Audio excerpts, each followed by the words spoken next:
सुस्वागतम. संगीता भालसिंग या माझ्या यूट्यूब चॅनलवर तुम्हा सर्वांचे हार्दिक स्वागत.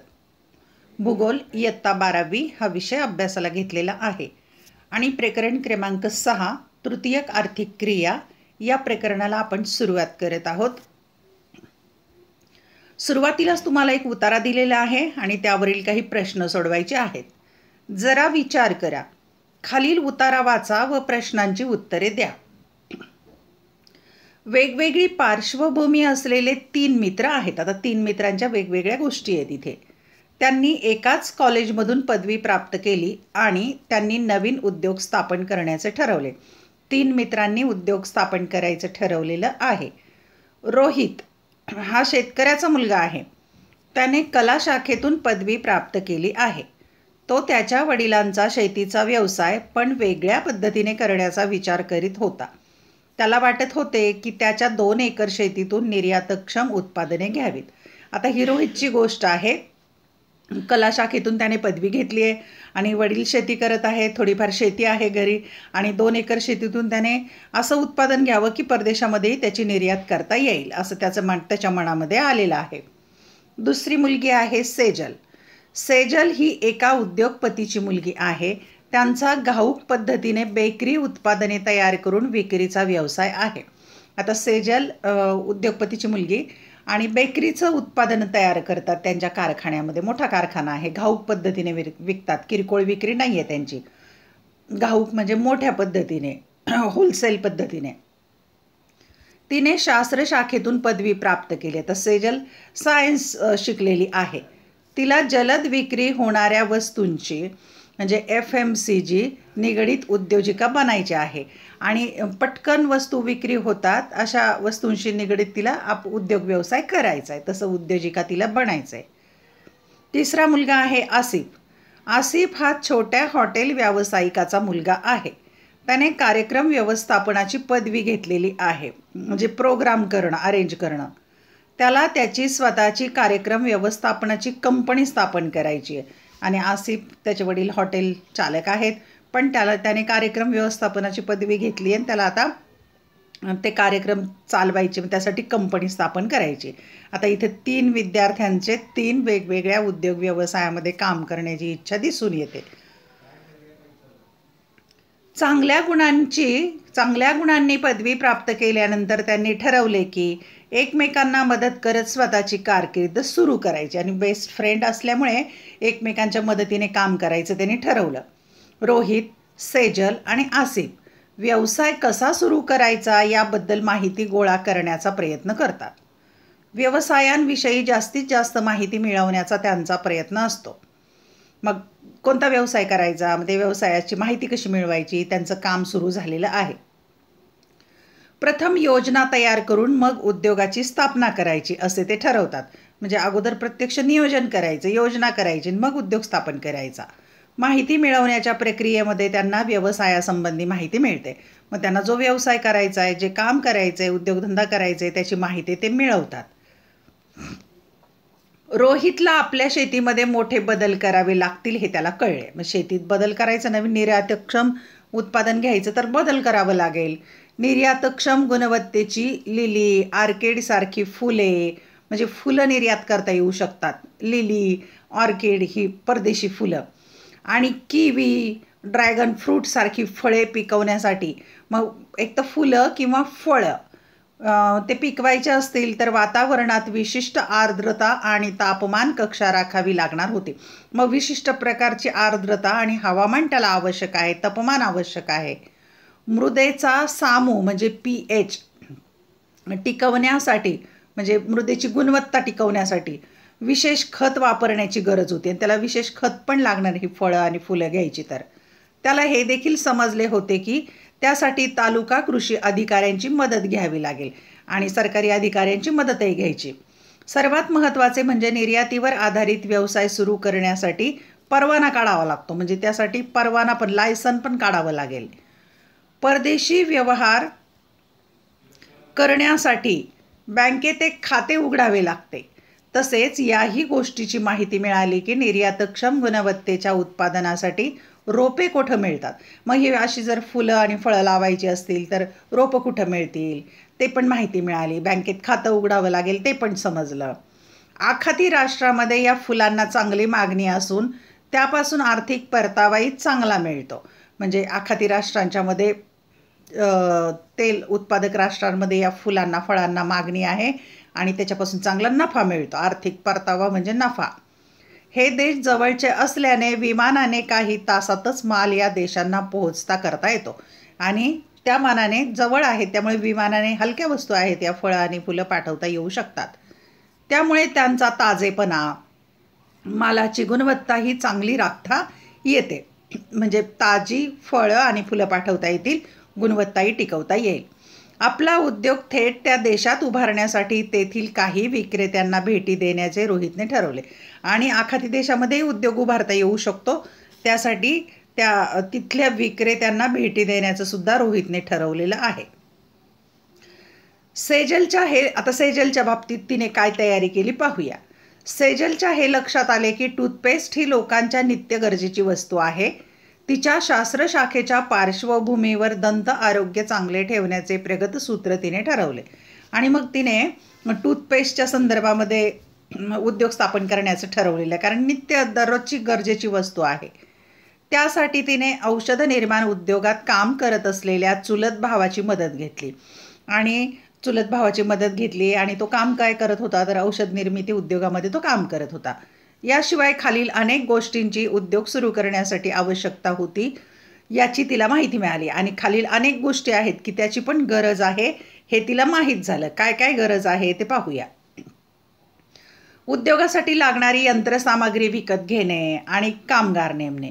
यंत्र पण विकत घ्यावं लागणार आहे टूथपेस्ट बनवायची असेल तर, आणि कामगार पण नेमावे लागतील काम करण्यासाठी. उद्योग स्थापण्यासाठी जागा लागेल कारखाना टाकायला. शासनाच्या सक्षम यंत्रणेकडून उद्योगासाठीचे ना हरकत प्रमाणपत्र म्हणजे NOC मिळवावी लागेल की सरकारची परवाना मिळवावा लागेल, लायसन मिळवावं लागेल. तसेच विविध परवानग्या, अनेक परवानग्या मिळवाव्या लागतील. उदाहरणार्थ अग्निशमन कार्यालयाचे ना हरकत प्रमाणपत्र, ती पण व्यवस्था करावी लागते. अग्निशमन दलाची त्यांची पण परवानगी घ्यावी लागते. तयार केलेली टूथपेस्ट भरण्यासाठी ट्यूब व वेष्टनासाठी कागदी डब्बे तयार करून देणारे उद्योग आणि टूथपेस्ट तयार झाल्यानंतर ती वर प्लास्टिकचं ते कवर असतं ती ट्यूब लागेल. नंतर त्याला कवरण म्हणजे बॉक्स पण बनवावा लागेल, कागदी डब्बे. नंतर उत्पादनाच्या जाहिरातींसाठी जाहिरात संस्थेची नेमणूक जाहिरात करावी लागेल ना त्या उत्पादनाची. मग त्या पद्धतीने जाहिरात तयार करून घ्यावी लागेल. खरे तर एवढे मोठे पाऊल उचलताना सेजल थोडी साशंक होती. तिलाही मनामध्ये शंका होतीच, कारण या व्यवसायात मोठ्या प्रमाणावर भांडवल व जागेची गरज होती. शासनाच्या स्टार्टअप योजनेअंतर्गत तिला कमी व्याजदराचे कर्ज मिळू शकते हे सेजलला कळल्यावर तिला थोडा हुरूप आला. पण सरकारची योजना आहे स्टार्टअपचा, मागे आपण उल्लेख केलेला आहे की जे नवीन कल्पनांनी उद्योग सुरू करू इच्छितात त्यांना सरकारचं म्हणजे कर्ज मिळू शकतं, तेही कमी व्याजदराने. त्यामुळे तिला थोडासा आनंद मिळाला आणि हुरूप वाढलाय, प्रोत्साहन मिळालं. सेजलच्या वडिलांनी तिला तिच्या जमिनीच्या उपलब्धतेचा प्रश्न सोडवला. वडिलांनी जमीन दिली. त्यांनी शहराच्या एका टोकाला असलेली त्यांच्या मालकीची जमीन सेजलला देऊ केली. त्यात त्यांनी उद्योगासाठी लागणाऱ्या पायाभूत सोयी, मूलभूत सुविधा लागतात उद्योगासाठी, काय काय लागतंय, जसे वीज आणि पाणी जोडणी, मग नळ कनेक्शन, विजेचं कनेक्शन. ठेकेदाराकडून इमारत बांधून घेण्याचे ठरवले आणि इमारत पण बांधावी लागेल.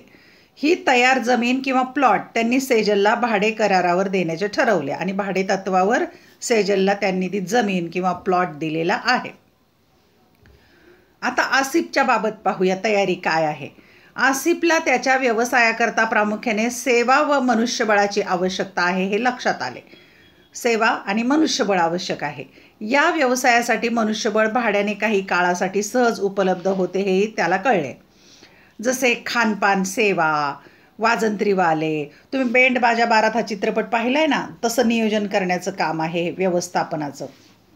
नंतर फुलवाले, ध्वनिवर्धक इत्यादी कामासाठीचे मनुष्यबळ, या कामासाठी सगळी माणसं लागतात काम करण्यासाठी.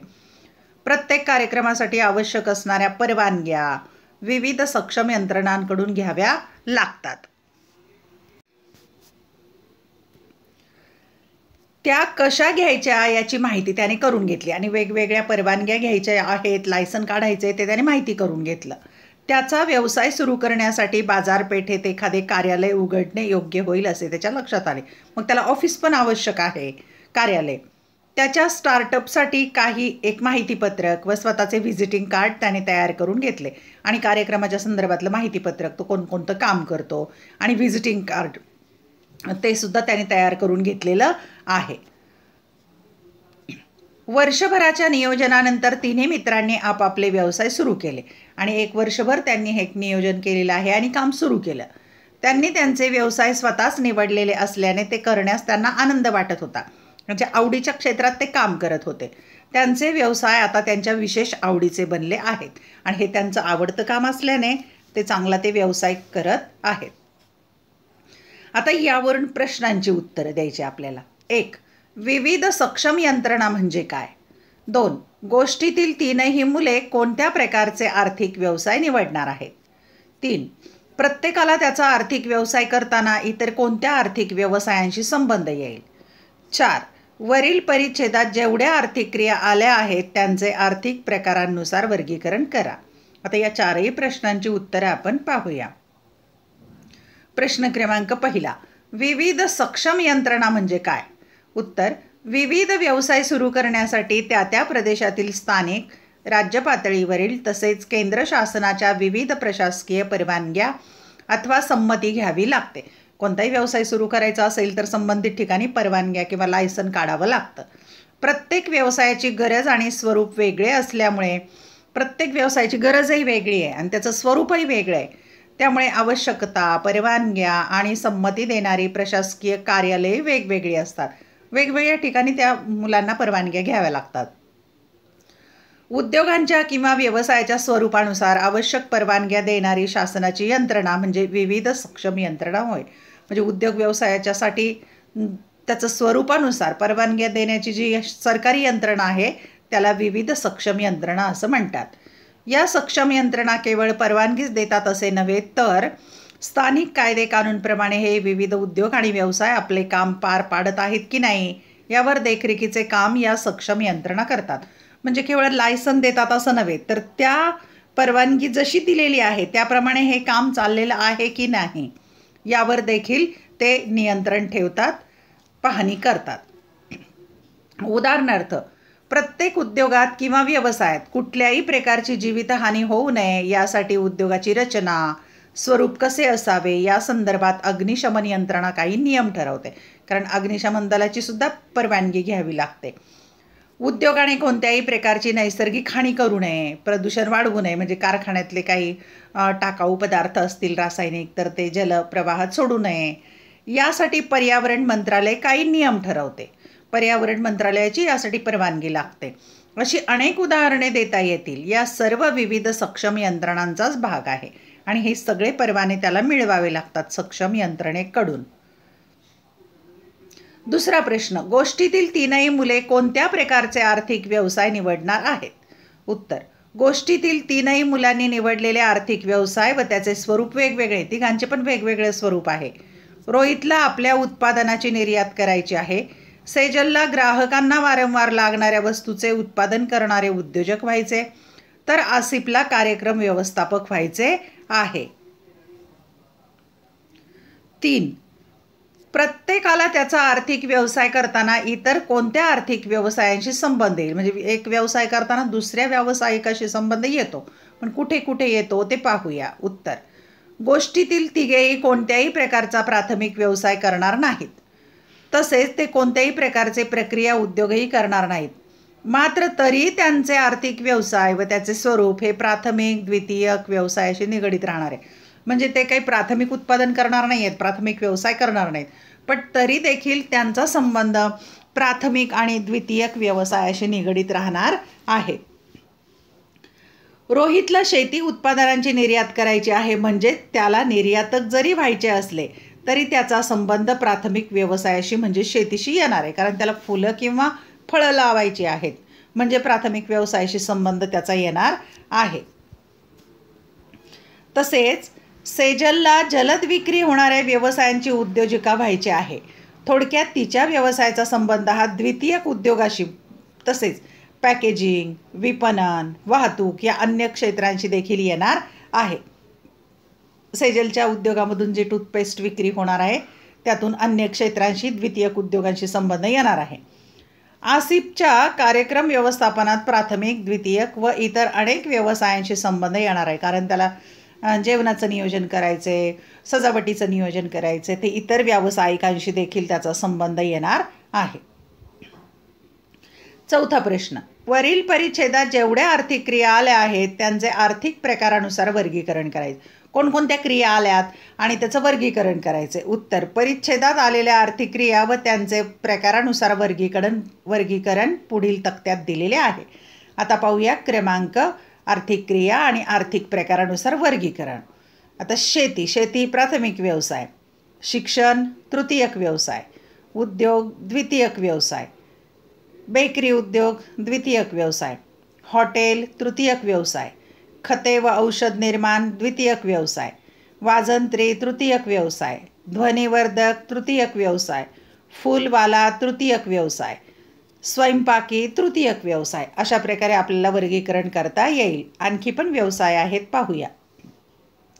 आयात निर्यात तृतीयक व्यवसाय, घाऊक व किरकोळ व्यापार तृतीयक व्यवसाय, तारण, कर्जरोखे, बँकिंग यासारख्या वित्तीय सेवा तृतीयक व्यवसाय, पॅकेजिंग तृतीयक, जाहिरात तृतीयक, विपणन तृतीयक, मनुष्यबळ व मजूर पुरवठा तृतीयक, सामानाची चढ उतार तृतीयक, वाहतूक तृतीयक, दळणवळण तृतीयक, इमारत बांधणे द्वितीयक, भाडे करार करून देणाऱ्या कायदेविषयक सेवा तृतीयक, विविध परवाने देणारी शासकीय कार्यालये इत्यादी तृतीयक व्यवसाय व सेवा.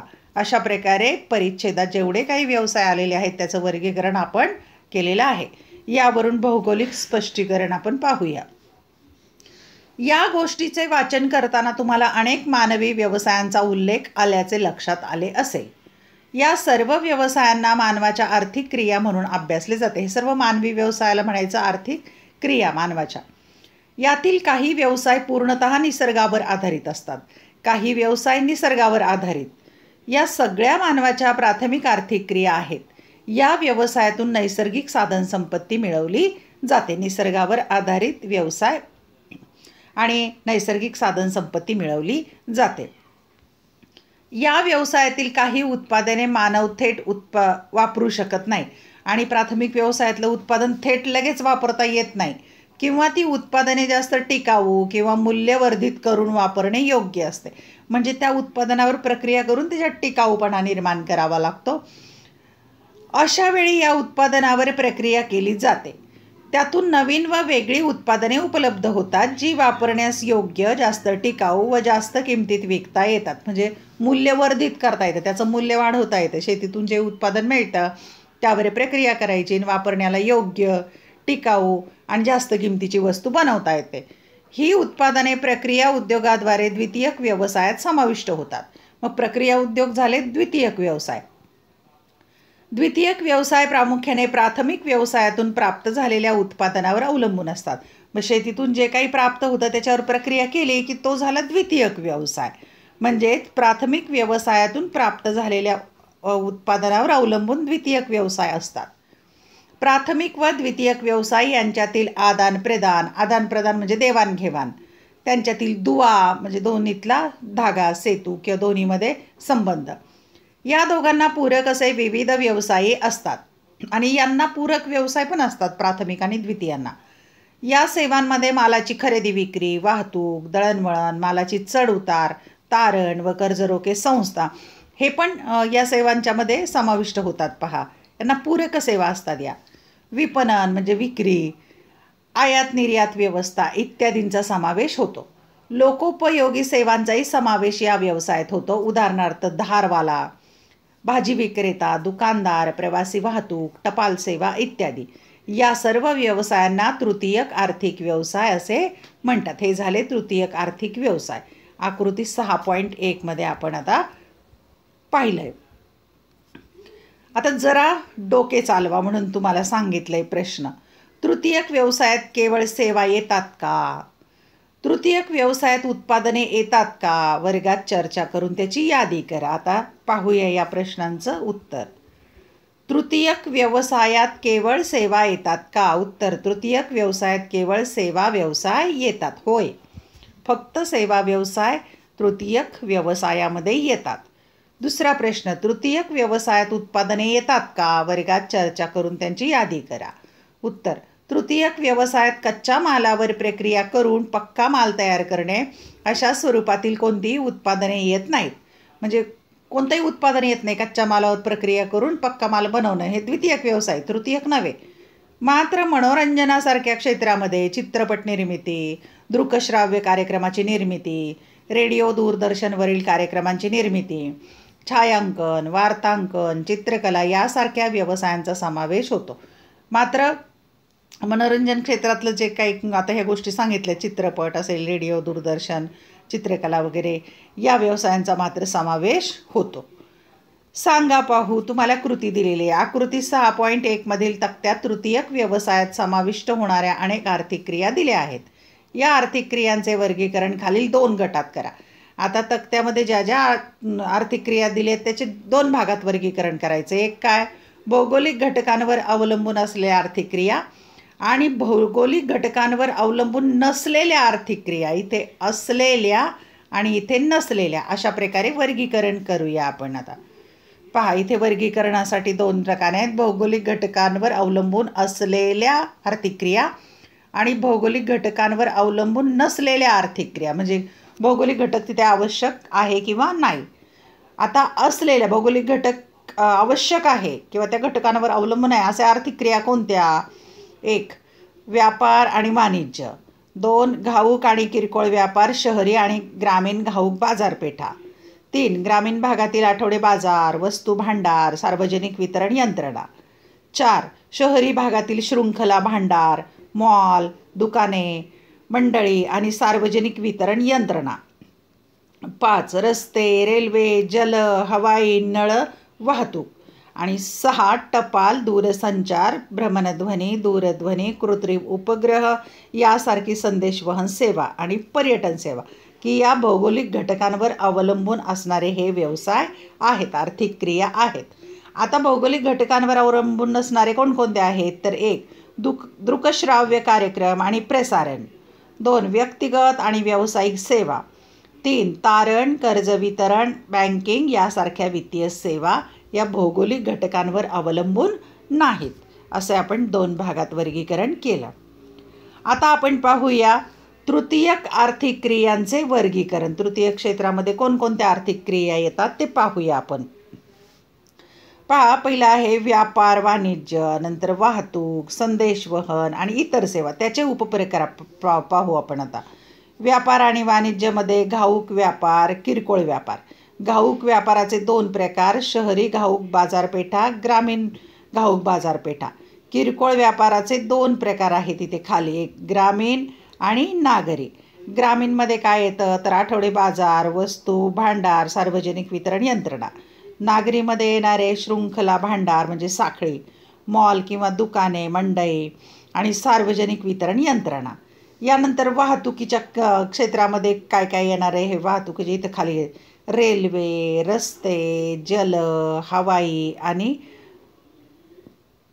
नळ वाहतूक. नंतर आहे संदेशवहन. संदेशवहनामध्ये टपाल, दूरसंचार, दृकश्राव्य, आंतरजाल आणि कृत्रिम उपग्रह. आता याच्यामध्ये दूरसंचारमध्ये पण 2 भाग केलेले आहेत, भ्रमणध्वनी आणि दूरध्वनी. दृकश्राव्यमधले भाग पाहूया, फिल्म, रेडिओ, टी व्ही, छापील साहित्य जे असेल ते. आणि नंतरचा शेवटचा प्रकार आहे इतर साहित्याचं काही प्रकार केलेले नाही आहेत. आले लक्षामध्ये? अशा प्रकारे तृतीयक आर्थिक क्रियांचं वर्गीकरण केले जाते. ह्या सर्व तृतीयक क्षेत्रातील आर्थिक क्रिया. सांगा पाहू. तुम्हाला आता इथे सांगायची आहेत प्रश्नांची उत्तरं. तुमच्या दैनंदिन जीवनात तुम्ही अनेक गोष्टी वापरता, त्यांची यादी करा. पण कोणकोणत्या गोष्टी वापरता तुम्ही त्याची यादी करायची. तुम्ही केलेल्या यादीचे व्यावसायिक स्रोतानुसार प्राथमिक, द्वितीयक, तृतीयक या व्यवसायांमध्ये वर्गीकरण करा. म्हणजे तुम्ही ज्या वस्तू वापरता मग ते प्राथमिक, द्वितीयक, तृतीयक असं वर्गीकरण करायचं आहे. त्याचं उदाहरण पाहू. मीठ हे प्राथमिक उत्पादन आहे. मग प्राथमिक आर्थिक क्रिया झाली. नंतर तिसरा प्रश्न, तुमच्या यादीत वरील तिन्ही प्रकारच्या व्यवसायात न बसणारी नावे आहेत का, कोणती? आणि अशी काही नावं आहेत का तुमच्या यादीमध्ये की ती तिन्ही क्षेत्रामध्ये बसत नाहीत, आणि असली तर ती कोणती आहेत? पाहूया आपण. 1. तुमच्या दैनंदिन जीवनात तुम्ही अनेक गोष्टी वापरता, त्याची यादी करा. आता उत्तर पाहूया आपण. तुम्ही खूप वस्तू वापरता, काही तुमच्या मनाने पण इथे वस्तू टाकू शकता. टूथपेस्ट, टूथब्रश, साबण, शॅम्पू, पाणी, विविध प्रकारची वस्त्र, विविध भाज्या, फळे, धान्य यासारखे कच्चे अन्नपदार्थ, दूध, दुग्धजन्य पदार्थ, पाव किंवा ब्रेड, बटर, जाम, बिस्किटे, शेव, कुरमुरे, खारेदाणे यासारखे तयार अन्नपदार्थ, वह्या, पुस्तके, लेखन सामग्री, स्कूल बॅग, पादत्राणे, छत्री, लोकरीचे कपडे, चष्मा, मोबाईल फोन, संगणक, दूरध्वनी, दूरदर्शन, वर्तमानपत्र, वीज, सायकल, अन्य वाहने, शिक्षक, संगणक प्रशिक्षक, कार, वाहन चालक प्रशिक्षक इत्यादी. विद्यार्थ्यांनी आपल्या स्वतःच्या अनुभवाच्या आधारेवरील यादीत वापरत असलेल्या वस्तूंची भर घालावी. यापेक्षा आणखी वस्तूंची भर तुम्ही यामध्ये घालू शकता. आता पाहूया प्रश्न दुसरा. तुम्ही केलेल्या यादीचे व्यावसायिक स्रोतानुसार वर्गीकरण प्राथमिक, द्वितीयक, तृतीयक या व्यवसायात करा. आपण जी यादी केली त्याचे 3 भाग करायचे. आता 3 भागामध्ये पहिला भाग आहे प्राथमिक व्यवसायातून मिळणाऱ्या वस्तू, द्वितीयक व्यवसायातून मिळणाऱ्या वस्तू आणि तृतीयक व्यवसायातून मिळणाऱ्या वस्तू. काय काय मिळते पाहू. प्राथमिक व्यवसायातून काय मिळेल? पाणी, विविध भाज्या, फळे, धान्य यासारखे कच्चे अन्नपदार्थ, दूध. नंतर द्वितीयक व्यवसायामध्ये टूथपेस्ट, टूथब्रश, शॅम्पू, साबण, विविध वस्त्रे, दुग्धजन्य पदार्थ, पाव किंवा ब्रेड, बटर, जाम, बिस्किटे, शेव, कुरमुरे, खारेदाणे यासारखे तयार अन्नपदार्थ, वह्या, पुस्तके, लेखन सामग्री, स्कूल बॅग, पादत्राणे, छत्री, लोकरीचे कपडे, चष्मा, मोबाईल, संगणक, वीज आणि सायकल. आता तृतीय व्यवसायातून काय वस्तू आणि सेवा मिळतील? दूरध्वनी, दूरदर्शन, वर्तमानपत्रे आणि वाहतूक. हे झालं तृतीय क्षेत्र. तिसरा प्रश्न, तुमच्या यादीत वरील तिन्ही प्रकारच्या व्यवसायात न बसणारी नावे आहेत का, कोणती? आता वरील क्षेत्रात नाव नाही आहे असं पाहूया. उत्तर, शिक्षक, संगणक प्रशिक्षक, कार, वाहन चालक प्रशिक्षक यासारखे काही व्यवसाय वरील यादीत बसू शकत नाहीत. हे व्यवसाय पूर्णतः वैयक्तिक कौशल्यांशी निगडीत असून त्यांचा समावेश चतुर्थक व्यवसायात केला जातो. आणि हे जे वैयक्तिक व्यवसाय आहेत, शिक्षक, संगणक प्रशिक्षक किंवा वाहन कार चालक प्रशिक्षक, हे चतुर्थक व्यवसाय आहेत. भौगोलिक स्पष्टीकरण पाहूया आता. तृतीयक आर्थिक व्यवसायात प्राथमिक व्यवसायांप्रमाणे निसर्गातून काही घेतलं जात नाही. प्राथमिक व्यवसायात निसर्गावर आधारित आहे. तृतीयक आर्थिक व्यवसायात मात्र निसर्गातलं काहीच नसतं. या व्यवसायात द्वितीयक व्यवसायांप्रमाणे नवीन उत्पादने निर्मिती केली जात नाही. आणि द्वितीयक व्यवसायात जसं कच्च्या मालावर प्रक्रिया करून पक्का माल बनवतात तसंही इथं केलं जात नाही. या व्यवसायात केवळ सेवा दिली जाते, सेवा म्हणजे सर्व्हिस, व तिच्या बदल्यात मोबदला घेतला जातो. म्हणून या व्यवसायांना सेवा व्यवसाय म्हणतात. म्हणजे तृतीय क्षेत्रातील जे व्यवसाय आहेत त्यांना सेवा व्यवसाय असं म्हणतात. या सेवा व्यवसायांचे वितरण हे अनेक भौगोलिक घटकांनी प्रेरित झालेले असते आणि याच्यावर भौगोलिक घटकांचा प्रभाव पडतो. तुम्ही केलेल्या यादीमध्ये निसर्गावर अवलंबून नसलेल्या आर्थिक क्रिया फारच थोड्या असतील असे तुमच्या लक्षात येईल. म्हणजे निसर्गावर अवलंबून नसलेल्या खूप थोड्या आर्थिक क्रिया आहेत. हवामान, भूरचना, समुद्र सान्निध्य अथवा खंडांतर्गतता इत्यादी भौगोलिक घटकांचा परिणाम तृतीयक आर्थिक व्यवसायांवर होत असतो आणि या भौगोलिक बाबींचा तृतीयक व्यवसायांवर, आर्थिक व्यवसायांवर परिणाम होत असतो.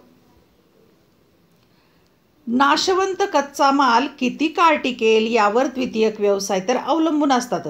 नाशवंत मालावर प्रक्रिया केली जाते ना द्वितीय व्यवसायामध्ये, द्वितीय क्षेत्रामध्ये, तर तो किती काळ टिकेल यावर अवलंबून आहे.